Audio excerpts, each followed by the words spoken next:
প্রথমে কড়াইটা বসিয়ে দিয়েছি উনুনে, তারপর দিয়ে দিলাম গোটা শুকনো লঙ্কা। এগুলো একটু ভেজে নেব ভালো করে। ভাজা হয়ে গেছে, তুলে নিচ্ছি। এরপর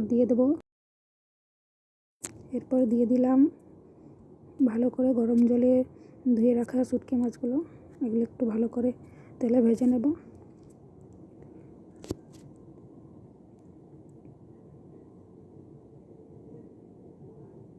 একটু লঙ্কার গুঁড়ো, হলুদ গুঁড়ো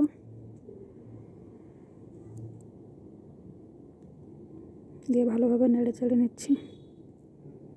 ভাজা ভাজা হয়ে গেছে, এবার এগুলো তুলে নেব।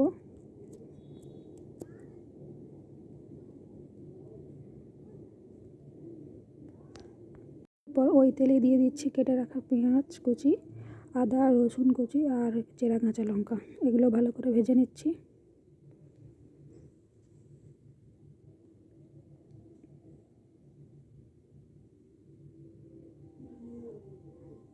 আর কয়েকটা রসুন কোয়া দিয়ে দিয়েছি, ওগুলোও ভেজে নিলাম। এরপর দিয়ে দিলাম কেটে রাখা টমেটো আর বেগুন। দিলাম হলুদ গুঁড়ো, লঙ্কার গুঁড়ো, লবণ স্বাদ মতো।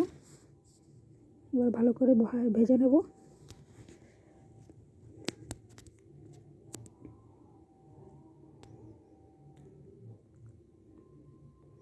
সামান্য কিছুক্ষণের জন্য ঢাকা দিয়ে একটু ভেজে নিয়েছি।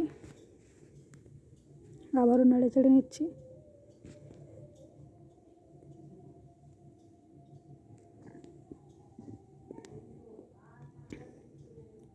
ভালোভাবে ভাজা হয়ে গেছে, এবার তুলে নিলাম। এবার একসাথে এগুলো মাখিয়ে নেব। গুঁড়ো করে রাখা শুকনো মাছ, এগুলো একসাথে মাখিয়ে নেব। আপনারা অবশ্যই ট্রাই করবেন। থ্যাংক ইউ বন্ধুরা।